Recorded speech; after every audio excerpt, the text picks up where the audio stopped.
Welcome to The Craft. I'm your host, May Globus. This podcast is a collection of intimate conversations on artistry, mastery, and life with talented, passionately curious creatives and entrepreneurs. Most are dear friends, some are those I've admired from afar. I hope you enjoy these conversations, this exploration of the humanity that connects all of us, as much as I do having them. Thank you for being here and for listening. My very first podcast guest, Garret Louie, has a sharp mind and instinct for culture and what's relevant within it. It's a rare talent, making him one that many have followed throughout the years. He paved the way for street culture growth in Vancouver since the 90s, from bringing the brand Freshjive to the city, running his multi-brand sales agency and distribution companies NL&A and Timebomb Trading, founding sneaker retailer Livestock, to opening Fortune Sound Club with longtime business partner Rob Rizk. In this conversation, we explore what he's learned about himself over this last year, how his various businesses had to shift, mental health, a recent major announcement around Livestock, what he's learned from his sons Raiden and Nevin during the pandemic, and more. It's always a privilege to dive into the vast mind space of Garret Louie. Garret, welcome to The Craft. Hey, thanks for having me. Thanks for coming in. No problem. Yeah, so what a year. Yeah, I'd say. How are you feeling at the start of 2021? Feeling pretty good. Definitely more optimistic, of course, with these vaccines coming our way, but we're still pretty much in the thick of it. You know, I think January is still going to be a really tough year, you know, especially for me, because I also deal with a lot of retail stores, and the whole east coast of Canada is locked down right now. So, Right. you know, it's kind of taking it day by day on that tip. And then as far as the club, you know, I don't really foresee us opening anytime too soon. You know what I mean? Like maybe hopefully by September, maybe earlier if things are good. But Right. yeah, so I mean, kind of feeling optimistic, but there's still some things that aren't fully there yet, you know? Yeah. You've had to make a lot of changes for both NLA, Time Bomb, and Fortune. Yeah, I mean, I guess in the beginning of everything, it was definitely probably the hardest stuff that I've had to deal with in my life, you know what I mean? As far as a business owner that owned multiple businesses that were on different sort of tips, you know what I mean? Just, I mean, first staff, you know, dealing with staff, like there was a lot of stuff that we had to kind of figure out, and you know, talking to people one by one as we had to sort of temporary lay off, and we pretty much talked to everybody one by one, you know what I mean? So it was like a Band-Aid that was getting ripped off really slow, because it wasn't like all at once. It was like we wanted to keep as many people on as possible, but as every day and as every week would go by, it was like, man, like I don't know about this right now, and you know what I mean? So that was pretty painful. Also managing inventory as far as my distribution goes, because we had so much inventory trying to get goods out, but everyone's closed. And then all the merchandise that was coming in, and trying to plan for 2 seasons of stuff that was coming in, but you didn't know when things were open. Yeah. And, you know, with stores locked down, they also owed money, right? Like when they opened, you were going to be like 60 or 90 or 120 days overdue. And you're thinking, I've got all these merchandise coming. How am I going to ship them? How are people going to pay for this? Who's going to be in business after? You know what I mean? Yeah, there's a lot of strategizing, because we're still in this place where it's still quite unknown. Everything is uncertain. There is no certainty. So you're sort of trying to plan for something that's still uncertain. For sure. And that was just that distribution business, you know what I mean? And then the club was a whole nother thing, right? It was like, oh, now what? You know what I mean? And we've been closed at Fortune for 10 months, you know, and it'll probably be a year and a half before we open again. You know, like that's a long time to be closed and pay rent. Right. And try to, you know, deal with all that. Yeah. How do you feel that this last 10 months has changed the entertainment industry? It's just, has it?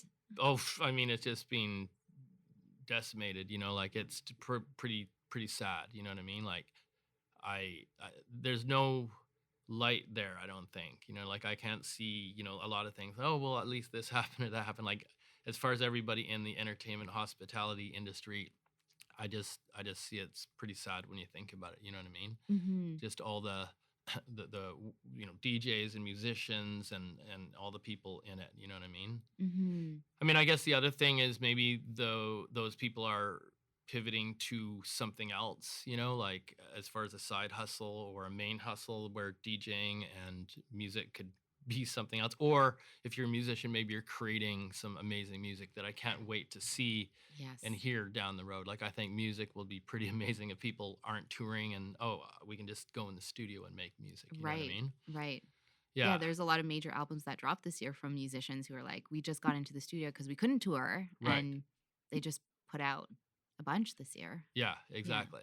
And with all this stuff that happened in the year with the Black Lives Matter movement, like I was listening to this song by Marvin Gaye, "What's Going On."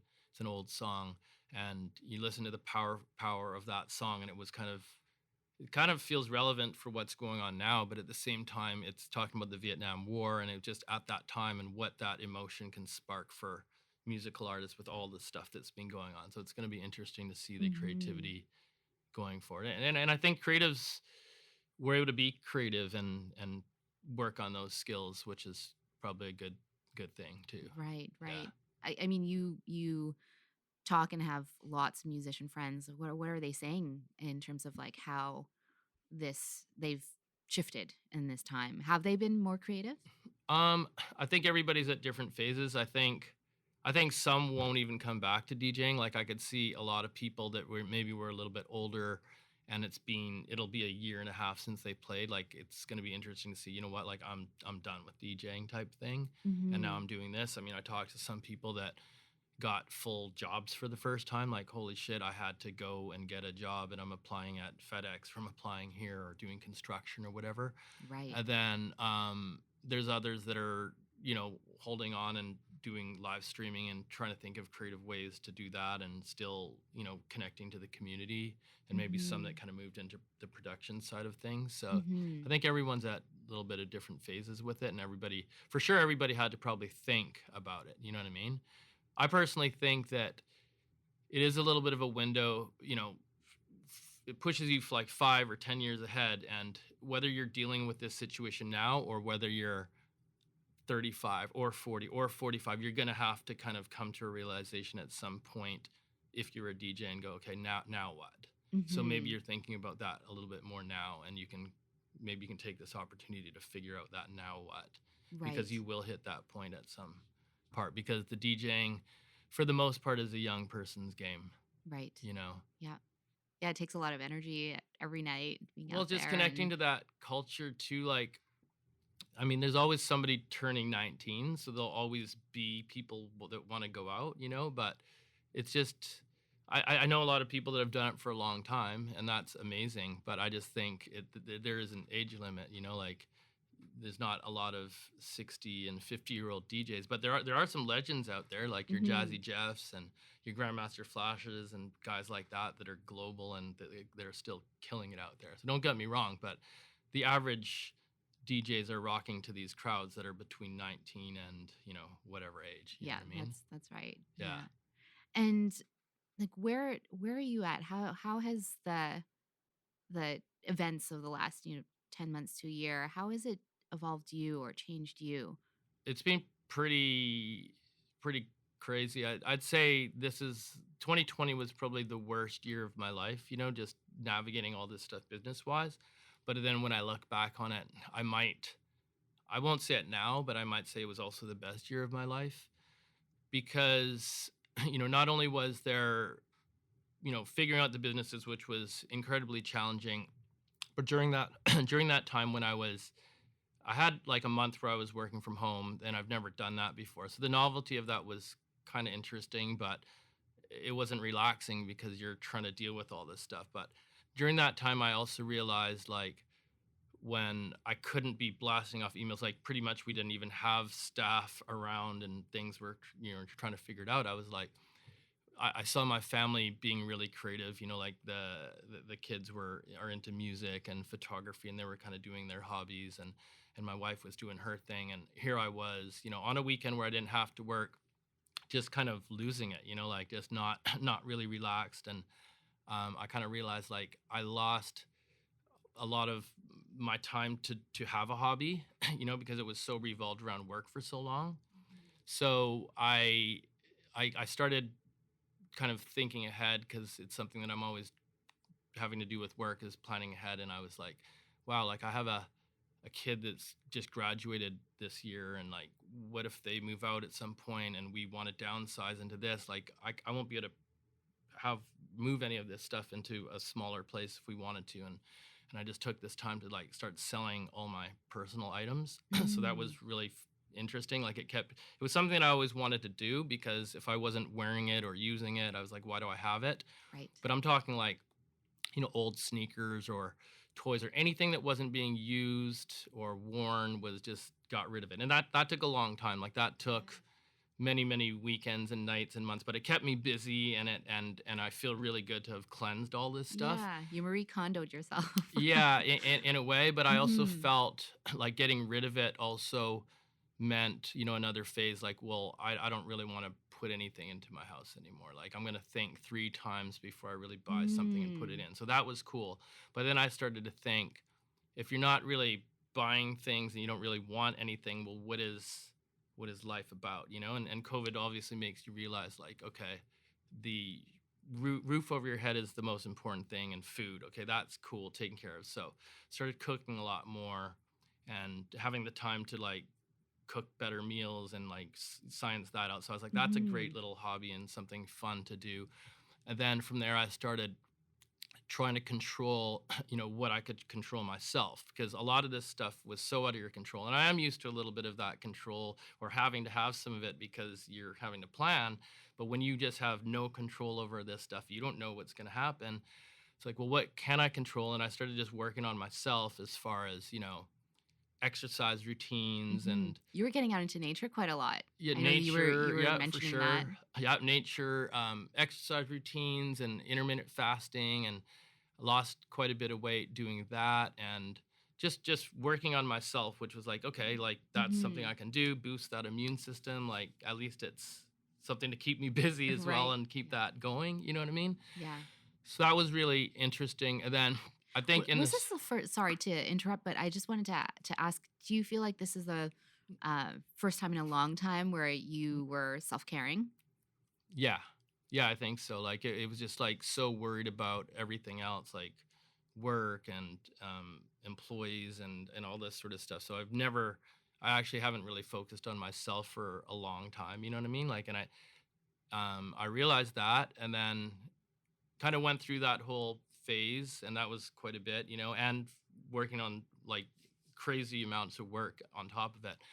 And then there is something that I did in the summer, where I had a friend who is kind of a genius in the world of self healing, help, teaching. Like he doesn't really have an official title or anything, but he's just helped a lot of people get through a lot of things. And he's helped spouses get through deaths of loved ones, or if you lost your child and things, and just all sorts of topics. But this guy's done, you know, gone through it himself, but also has helped many people. And anyway, he came over to my house for 3 days in the summer, and my family was out at this point. Like I kind of planned that, and then we just worked on myself for 3 full days, which was like 30 hours, not 12 hours a day type thing, just Hmm. focusing on myself, which included a lot of different things, but breathing techniques, body work type stuff, these German techniques called Gestalt, and Right. and I Was there Wim realized Hof too? Wim Hof Wim breathing, Hof or breathing, I've tried that yeah. before. It wasn't that exact method, but I that's pretty cool stuff. Hmm. I'd like to get that certification, because you can get that on YouTube, I guess. That's kind of in the bucket list there. Okay. Cool. But yeah, I anyway, long story short, because it is a long story, that would take a whole nother thing, and I'd probably talk about that more offline. But it was incredible, like so many revelations and realizations through that. And I think it was Hmm. all built up through COVID, the cleansing of all that stuff, working on myself, kid graduated, all kind of vortexed into this one weekend where I had all this sort of stuff go on. Hmm. Is there And something that you feel comfortable sharing that had come up for you that was a revelation? well, I think just why I still have so many jobs and stuff, like all these different careers and things that I've, after the age of 16, I was pretty creative. I was skateboarding a lot, snowboarding, doing photography. Then I started DJing after that, but once all the work came on, like you really don't have time to do that kind of stuff. Like I was creative through work, you know what I mean? Like creating a flyer or creating an event, and I used it for that, but just for pure self, I think I really didn't do any of that stuff anymore. Mhm. And yeah, so I think that was definitely some of the stuff, I guess, that I, Right. you know, Examined and explored yeah, exactly. that weekend. Yeah. Yeah. Yeah.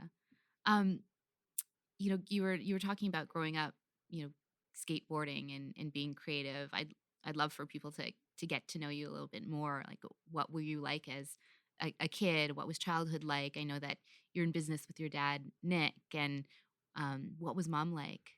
Well, I think the thing was, and this is from a lot of the realizations of why I ended up, sorry, working so hard. I kind of lost that thought there was because my parents were divorced at a very young age, and I think grade three. So a lot of people think because they know my dad because he would go out that I lived with him, but I actually didn't live with him, and I lived with my stepfather and my mom, and my stepfather was quite strict. And we lived before my stepfather came around. We lived in co-op housing, and I never went away before the age of 18, like never took a flight anywhere. So I think like that whole thing, and what I realized from that weekend was, wow, like I think that somewhere subconsciously I was trying to not put myself into this situation. So I was kind of in this sort of fight or flight mode of I got to work, I got to hustle, I got to grind my way out of this sort of thing.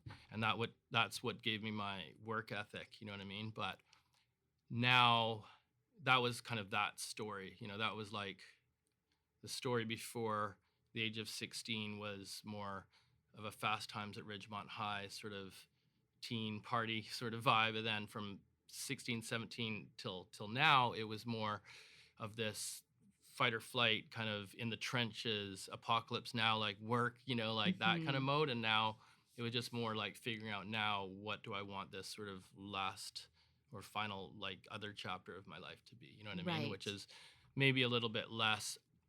So some of the revelations that came out was just maybe I don't need so much stuff going on, you know what I mean? Because it's been quite a bit, especially dealing with it all over COVID, you know what I mean? And Hmm. and and I'm starting to like get rid of some of these things. So Right. so Yeah. so one of the things that I remember talking to you, we went out for a bite and we kind of talked about something, but I couldn't really tell you. So one of the things that I did get rid of was I owned the sneaker store, co-founded with Garry Bone, Livestock for I guess now would be 19 years. Hmm. So I sold my shares, this year, which was pretty cool. Congratulations. Yeah, That's I'm pretty huge. excited about it. I love the whole crew there. Like it's been a part of my life for a long time. But with everything going on, it definitely helped a little bit because it helped relieve one other stress. You know what I mean? Of Hmm. especially when you're talking about retail, but it's also was sold to a company from the UK that I think can do it really good justice. So the whole point of the sale was that this company from the UK that owns a couple other tiers of stores. One is JD Sports, which is kind of like a Foot Locker Champs sort of vibe, and then they Hmm. have a middle tier called Size, and that's sort of they sell sneakers and streetwear and stuff like that. And then they have a higher tier of kind of like equal to like a Livestock called Foot Patrol. So they're really big company. They also own the brand Champion, Hmm. and yeah, they basically want to expand into Canada, not just Livestocks, but the other tiers of stores too, and wanted my partner Gary to kind of lead that charge. I think it's definitely one of the bigger retail deals to go down in the last 10, 20 years here in Hmm. Canada, Hmm. and he's going to do an amazing job at bringing that building these doors out, which also kind of helps because as we're in a system where, maybe the odd store could get lost or whatever through the pandemic, like he's going to take this opportunity to open stores, right? Like you can have leases in malls that are going to be maybe cheaper to get Mm-hmm. into, and he's got the pick of the litter as far as good staff goes to build this sort of thing. And if anyone can do it, it would be the team Mm-hmm. at Livestock, because we've built such a great brand there. You know what I mean? Yeah. Yeah. And a thought I had is, you just said 19 years Yeah. building a brand, that's one of your babies. Yeah. So what was the deciding factor as you were closing this deal and saying, yeah, this is the company we want to go with that we trust to do do right by what we've built? Well, I think it's like a needle in a haystack for anyone that wants to buy us. Like when you kind of think about who the players are in Canada, there's not a lot that, Mm-hmm. because we're not that big. 4 stores isn't like 20 stores. It's kind of smaller, and it's not, but it's too big for like one person that has an interest in sneakers. It's not like it's one store or even two where you could sell it to just some kid who has a rich parent that wants to do this as a hobby or whatever. You know what I Mm-hmm. mean? So it was kind of at this awkward size.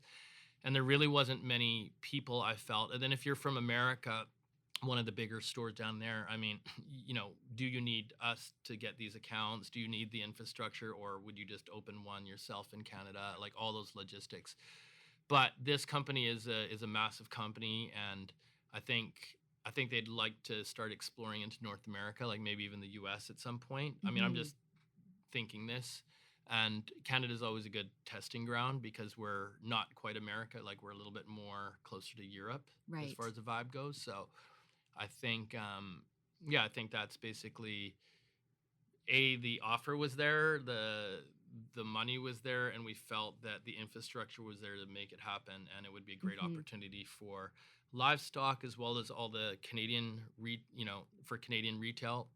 And then for me as a distributor, my partner is able to support our distribution because there would be goods that we sell to these stores. So we're pretty Right. happy about that as well. That's great. Yeah, I mean, it's really hard to get out of things. Mm-hmm. It's like if you own something, it's not like you can just sell it to somebody. Like it's such a, it's I think it's like a needle in a haystack for everything. Like to try to Yeah. sell something, it's one thing to get into something, but when you're planning kind of an exit from it or whatever, I think it's pretty challenging. Yeah, I imagine because you put so much work into it, and it's not just business is business, but you've also put a lot of heart and soul into it too. Yeah, and do people just have the financing to do it? Mm-hmm. You know what I mean? Mm-hmm. Like, you know, and the infrastructure. Like, there's so much around that deal. Like, Right. I feel like it was like a unicorn rainbow situation. You know what I Yeah. mean? Like, I'm pretty happy because I'm happy that this. I can't think of anybody else that could have done this. And the Mm-hmm. timing was just great. You know what I Yeah. mean? Yeah. It sounds like it. Just the Yeah, and especially right with time, now, and then right after place. going through all this stuff in the summer of where I want my head to be, it's like, okay, this makes sense. Like to get rid of some of these things that I'm involved with over the next X amount of Mm-hmm. years, just to finally relax a little bit and not be so not work so hard. I guess maybe, I mean, maybe in other ways. I mean, don't get me wrong. I'm still entrepreneurial, and I'm still, as I'm saying this, I've already thought of other things that I want to do, but I also want to think of things that maybe I can do from afar. Like I haven't traveled as much as I'd like to, you know what I mean? And Right. be able to Yeah. do things maybe from a laptop somewhere rather than Mm. being there 24/7. Mm-hmm. Yeah. I wanted to ask, as you're starting to um, pare things down, and it sounds like you're refocusing in different areas. I know one of the things that you and another guest, Nate Sabine, have been doing is really helping in the mental health space, and Hmm. you started the mental wealth series. Yes. What's that been like for you in sharing what you've been through with the next generation? I mean, that's been really rewarding and and challenging too, because it's not something that Nate and I had done before. So we started with you know um, a general mental wealth thing with some of our friends speaking, and it discussed everything from anxiety to depression and stress, and we had breathing exercises and meditation throughout that, and that was pretty successful for sure. Then we were able to, the one time that we opened for Fortune was in June, and it was for a week where we did this, and it was to raise money for Black Lives Matter, and we had a lot of great panelists on That was a that. great panel. Yeah, it was an Mm-hmm. awesome panel, but it was also so much work and stress to do all that. So, but yeah, Nate and I have been talking as well about expanding that and doing some more within that, because I think for me, if I am going to do something as well, like I want to make sure there's a purpose to it now, like not that there wasn't, like everything that I'm doing as well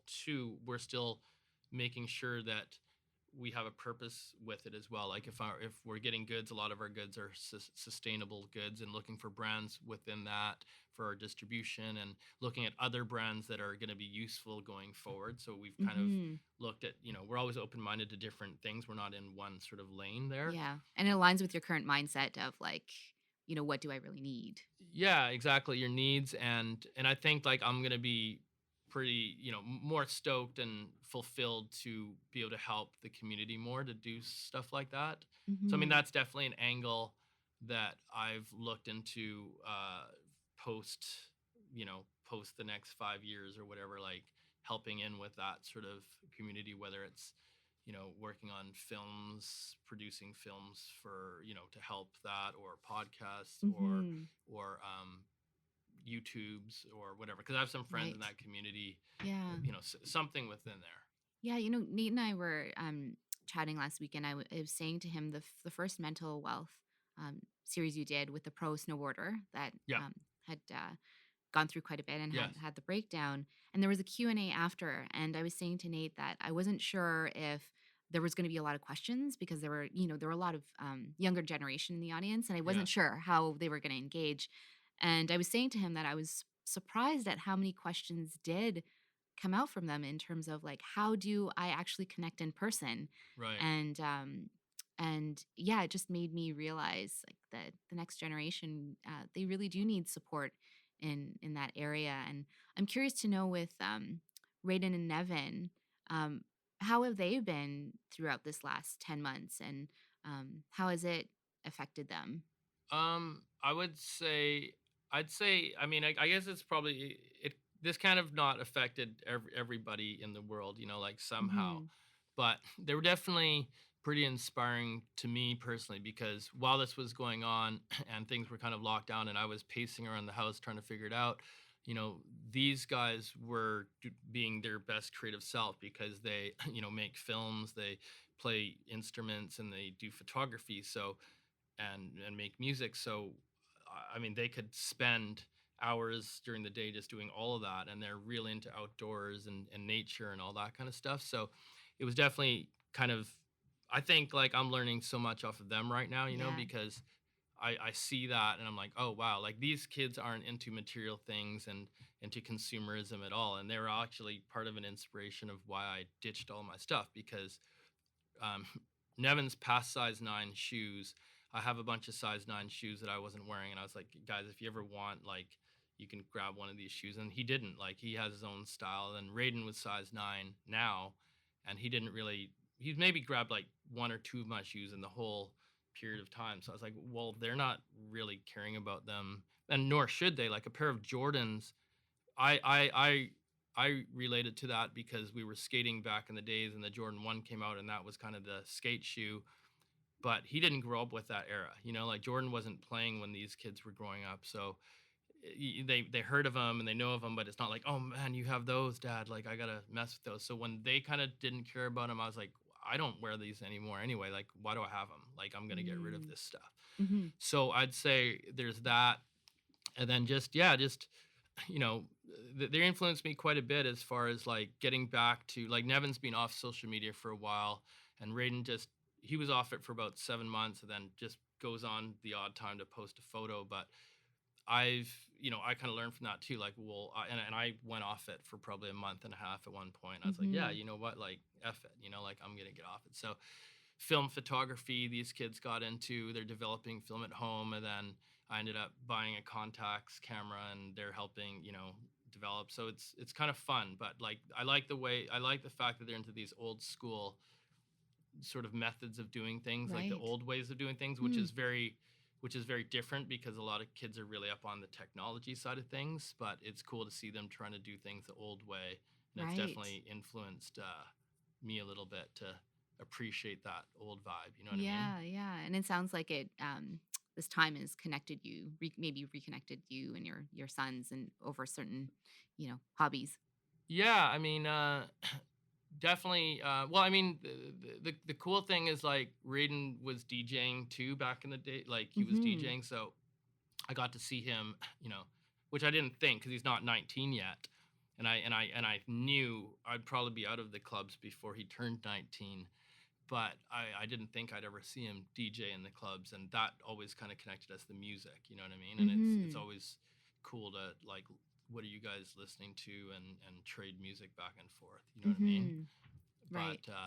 yeah. I think it's great. And in terms of getting back to like the fortune space, are you going to evolve it in some sort of way as you're waiting for the industry to come back, or like what are your thoughts on I what don't to know. do I with the had some space? really good ideas over pandemic to do some safe opening stuff that I think would have really been mind blowing and whatnot. But I mean, there always seemed to be one, like the rules were changing so much, and like even if you were planning something, something might get canceled and whatever. So we just kind of are in the hibernation mode right now.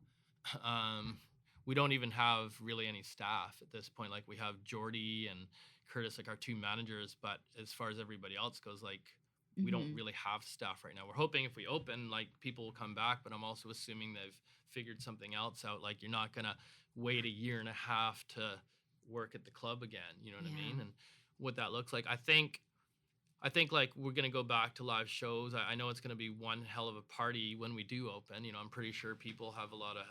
I can tell you, I haven't even gotten drunk in over a year, and I'm down. You know what I mean? I'm down to have a big ass party. Um, but It's going to be I, the I, I jazz th- age all over again. well, I wanna do something there too Yeah. because Raiden's been in the music class and has a whole bunch of jazz friends and some live music, some more adult vibes where we can have them play and you're lounging and stuff like that. But I think the main thing is that we have a really creative team around us and we'll Hmm. always kind of push things forward and be creative. What the actual scene will look like is going to be something to note because we don't really know.